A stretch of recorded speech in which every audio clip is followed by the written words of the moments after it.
Assalamualaikum warahmatullahi wabarakatuh. Balik lagi teman-teman di channel kajian online. Setelah sidang selama berjam-jam, akhirnya hakim telah memutuskan satu keputusan penting, yaitu Roy Suryo terbukti bersalah karena menyebarkan informasi hoax dan juga melakukan fitnah atau pencemaran nama baik. Ya teman-teman, setelah teman-teman kita kembali menjalani berbagai sidang pemeriksaan yang cukup menyita waktu, menyita emosi kita, akhirnya kini hakim sudah memutuskan bahwa ini Roy CS terbukti, teman-teman, terbukti bersalah dan bahkan terancam dituntut hukuman yang sangat berat. Tidak main-main teman-teman, ini Roy Suryo telah membuat gaduh seluruh Indonesia dengan menuduh Presiden Joko Widodo dan juga Wakil Presiden kita Mas Gibran menggunakan atau memiliki ijazah palsu. Tapi di persidangan semua itu dibantahkan, semua itu tidak terbukti. Bahkan saat Roy Suryo, pengacara Roy Suryo ini membacakan tuntutannya kepada hakim, hakim tidak bisa menerima. Karena sekali lagi teman-teman, Pak Jokowi tidak pernah merugikan Roy Suryo, tidak pernah merugikan Tifa ataupun Rismon. Begitu pula ini, Mas Wapres tidak merugikan Subhan. Jadi kalau misalnya ini kata hakim, kalau misalnya saya mengutip kata-kata hakim sebelum membacakan putusan, Anda harus dirugikan terlebih dahulu sebelum menuntut seseorang. Tidak bisa Anda menuntut Pak Jokowi kalau Pak Jokowi tidak merugikan Anda. Nah, kan ini poin pentingnya. Itu ijazah Pak Jokowi tidak merugikan siapapun, teman-teman. Rakyat yang memilih Pak Jokowi sebanyak 4 kali, baik itu di Solo, DKI, 2 kali di presiden, itu memilih Pak Jokowi bukan hanya sekedar dari background pendidikan, tapi karena karakter Pak Jokowi, tapi karena ini idealisnya Pak Jokowi dan juga ya kesederhanaannya Pak Jokowi.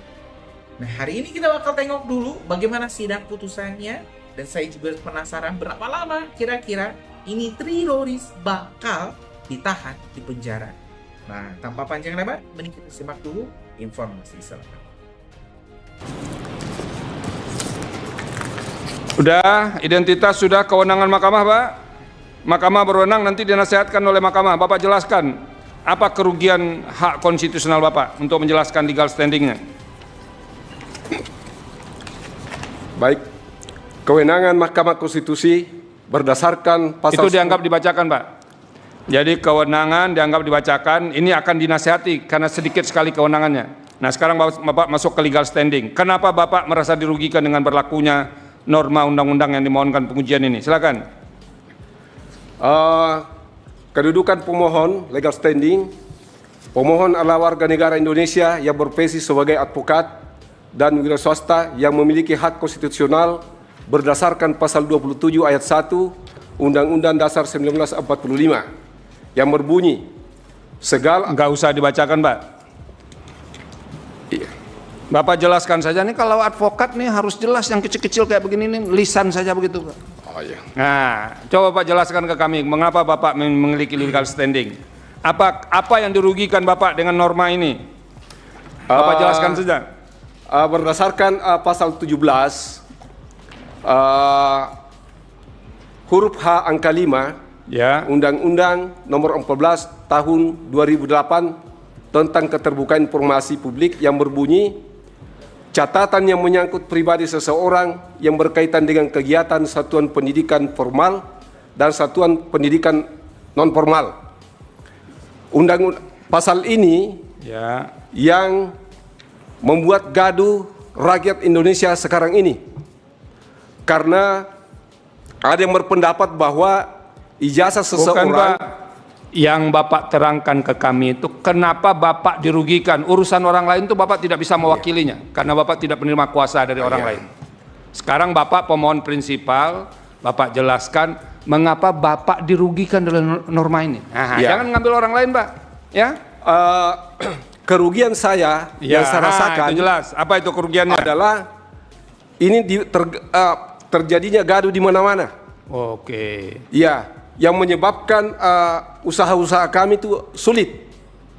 Iya, sering ada demo, kemudian ada perdebatan dan sebagainya. Ya. Yang termasuk kami merasakan bahwa situasi ekonomi dengan adanya ini itu ikut terganggu juga. Oke, jadi Ya, gara-gara ijazah ini terganggu ekonomi, Pak ya? Iya, betul. Oke, lanjut. Ya. Lanjut apa lagi, Pak? Yang kedua, ini pasal huruf G intinya sama. Ya. Kemudian pasal 18 ayat 2 huruf A sama juga. Oke. Iya, akibatnya sama.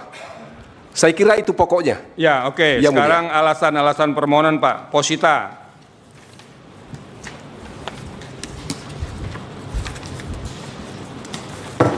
Positanya, Ya. satu, bahwa pemohon adalah warga negara Indonesia yang memiliki hak konstitusional untuk mendapatkan informasi publik yang jujur dan transparan, khususnya terkait pejabat publik yang dibiayai dari keuangan negara. Oke. Apa Yang lagi, kedua, Pak? bahwa berdasarkan Undang-Undang Nomor 14 2008 tentang Keterbukaan Informasi Publik, pasal 17 huruf G yang menyatakan informasi publik yang apabila dibuka dapat mengungkapkan isi akta otentik yang bersifat pribadi dan kemauan terakhir ataupun wasiat seseorang. Hal ini menjadi multitafsir karena ada yang berpendapat bahwa ijazah merupakan dokumen rahasia, adapun yang mengatakan ijazah bukan dokumen rahasia sehingga menimbulkan kegaduhan. Bahwa berdasarkan Undang-Undang Nomor 14 Tahun 2008 tentang Keterbukaan Informasi, pasal 18 ayat 2 huruf A yang berbunyi pihak yang rahasianya diungkap memberikan persetujuan tertulis. Pasal ini menimbulkan kegaduhan karena ijazah dianggap dokumen rahasia sehingga tidak bisa dilihat jika pemilik ijazah tersebut tidak memberikan persetujuan secara tertulis. Yang keempat, bahwa Undang-Undang Nomor 14 2008 tentang Keterbukaan Informasi, pasal 17 huruf G dan H angka 5 serta pasal 18 ayat 2 huruf A yang menimbulkan multitafsir yang mengakibatkan ketertiban nasional terganggu. Karena itu pemohon berpendapat bahwa jika ini dibiarkan maka stabilitas nasional bisa terganggu, merusak sistem pendidikan karena para elit saling memaki dan mencaci seperti bahwa yang ingin mengetahui ijazah seseorang adalah orang yang tidak waras. Ada pula yang mengatakan bahwa orang yang mempercayai fotokopi ijazah adalah gangguan jiwa atau orang dungu. Dalam peristiwa ini, yang dibahas ijazah seseorang mantan presiden yang lulusan Universitas Gadjah Mada, yang publik ingin membuktikan keaslian ijazah tersebut. Namun pihak UGM tidak memberikan keterangan yang disertai bukti sehingga semakin gaduh. Karena itu pemohon melakukan gugatan perbuatan melawan hukum kepada UGM di Pengadilan Negeri Sleman dengan tujuan kegaduhan dapat dicegah agar tuntutan pemohon tidak dilanjutkan. Pemohon mengajukan mediasi agar dokumen yang membuat gaduh masyarakat dihadirkan di pengadilan untuk dibuktikan agar kegaduhan selesai dan pemilik ijazah bersedia atau tidak keberatan ijazahnya diperlihatkan di pengadilan, namun UGM tidak bersedia sehingga pemohon mengajukan permintaan informasi publik, namun tidak ada yang memberikan.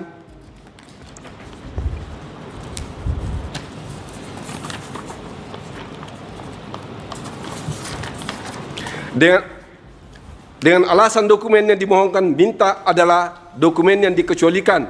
Adapun badan publik yang telah pemohon mohonkan dokumen publik sebagai berikut. Saya kira tak usah dibacakan karena panjang. Ya, nggak usah. Lanjut. 4.1 sampai 4. Berapa itu Pak ya? Nggak usah dibacakan. Bapak lanjut sekarang ke 4.22.1 Pak. Halaman 7. Pembukaan Undang-Undang Dasar 45 yang berbunyi, kemudian daripada itu, untuk membentuk suatu pemerintah negara Indonesia yang melindungi segenap bangsa Indonesia dan seluruh tumpah darah Indonesia, dan untuk memajukan kesejahteraan umum, mencerdaskan kehidupan bangsa, dan ikut melaksanakan ketertiban dunia berdasarkan kemerdekaan, perdamaian abadi, dan keadilan sosial. maka disusunlah kemerdekaan kebangsaan Indonesia itu dalam suatu undang-undang dasar negara Indonesia yang terbentuk dalam suatu susunan negara Republik Indonesia yang berkedaulatan rakyat dengan berdasarkan kepada ketuhanan yang Maha Esa, kemanusiaan yang adil dan beradab, persatuan Indonesia dan kerakyatan yang dipimpin oleh hikmat kebijaksanaan dalam permusyawaratan perwakilan, serta dengan mewujudkan suatu keadilan sosial bagi seluruh rakyat Indonesia. Pasal 30 ayat 1 yang berbunyi, tiap-tiap warga negara berhak dan wajib ikut serta dalam usaha pembelaan negara. 4.22.3 pasal 31 ayat 1 dan ayat 2 yang berbunyi sebagai berikut. Tiap-tiap warga negara berhak mendapatkan pengajaran. Yang kedua, ayat 2, pemerintah mengusahakan dan menyelenggarakan satu sistem pengajaran nasional yang diatur dengan undang-undang. Lanjut petitum, Pak. Petitum. Berdasarkan uraian tersebut di atas, pemohon memohon agar Majelis Hakim Mahkamah Konstitusi berkenan memutuskan: 1. Mengabulkan permohonan pemohon untuk seluruhnya, menyatakan Undang-Undang Nomor 14 Tahun 2008 tentang Keterbukaan Informasi Publik pasal 7 huruf G yang berbunyi, informasi publik yang apabila dibuka dapat mengungkapkan isi akta otentik yang bersifat pribadi dan kemauan terakhir ataupun wasiat seseorang adalah informasi yang dikecualikan.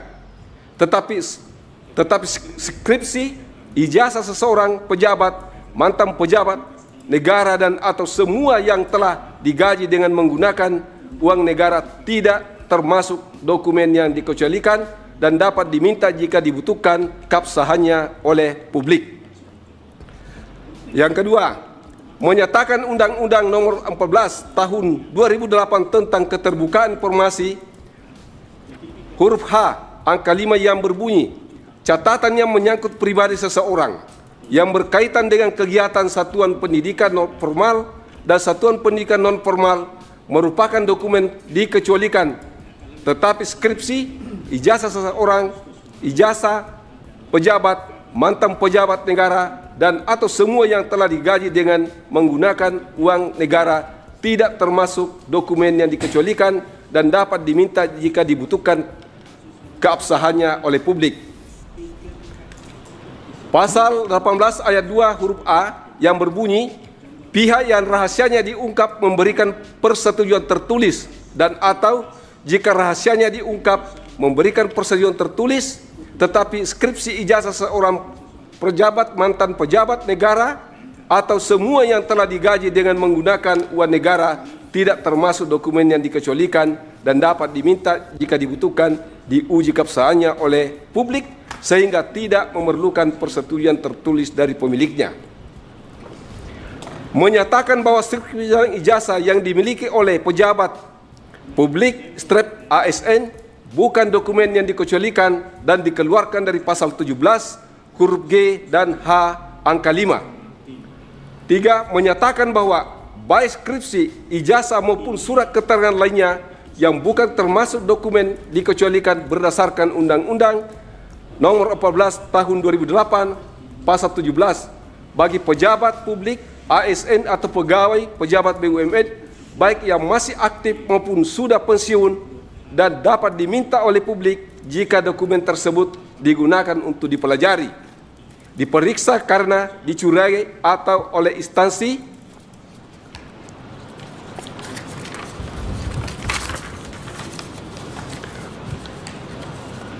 yang memiliki kompetensi atau dapat diminta melalui pengadilan, baik pengadilan tata usaha negara maupun pengadilan negeri demi kepastian hukum. Memberitakan penguatan putusan ini dalam berita negara Republik Indonesia sebagaimana mestinya. Apabila Mahkamah Konstitusi berpendapat lain, mohon putusan seadil-adilnya. Terima kasih. Terima kasih Pak Komardin sudah menyampaikan pokok-pokok permohonan.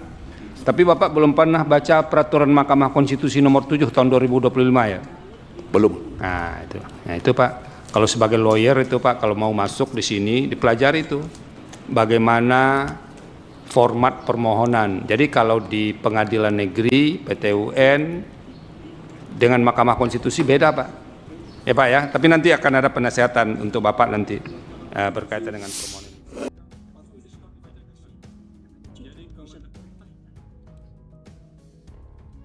Ya teman-teman, barusan kita telah menengok jalannya lengkap ini persidangan teman-teman terkait gugatan ijazah palsu Presiden Joko Widodo hingga Wakil Presiden Mas Gibran Raka. Jadi sudah jelas teman-teman, barusan hakim juga telah mengatakan ini Pak Hakim Konstitusi Bapak Arsul Sani ya tidak ada permasalahan soal ijazah Pak Jokowi karena tidak merugikan siapa.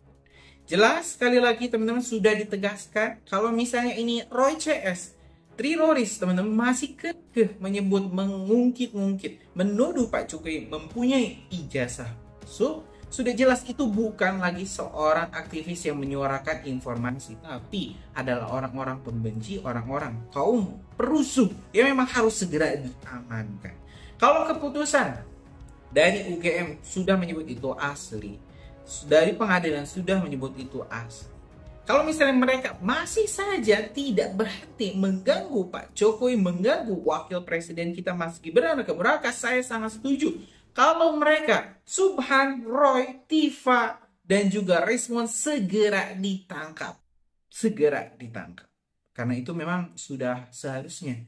Nah, tinggal nanti sidangnya berganti. Bukan lagi ijazah, tapi berapa lama ini Roy CS bakal ditahan. Itu bakal sangat menarik untuk kita nantikan bersama-sama. Terima kasih teman-teman.